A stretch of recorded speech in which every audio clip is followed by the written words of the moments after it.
From this discussion, here we have calculated the instantaneous velocity. Then how to calculate average velocity? Average velocity means V average is equal to displacement by time taken.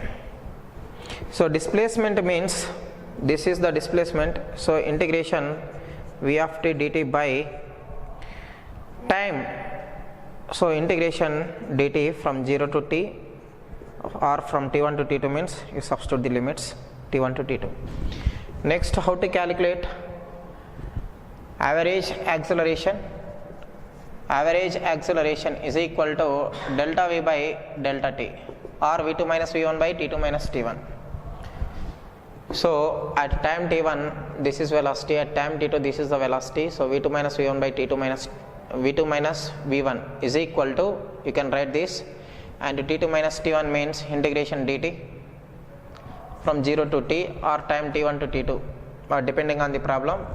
Here a of t dt from 0 to t. This is average acceleration calculation from instantaneous acceleration. Next, suppose if a is function of x is given, then what do we write is v dv by dx. So v dv is equal to what do you get?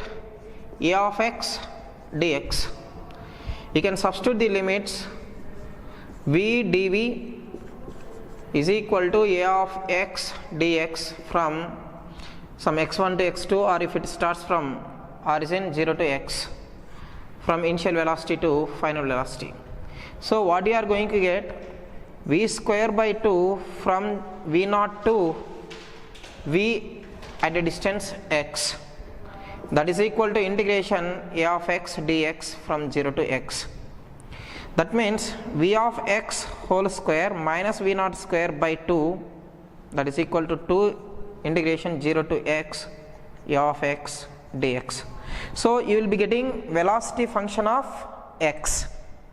From this you will be getting velocity function of x. So velocity function of x is equal to, I can write dx by dt. So you can again do dt equal to dx by v of x. So if you do integration, you will be getting time is equal to some x terms. That means x is function of time also you will be getting from this equation.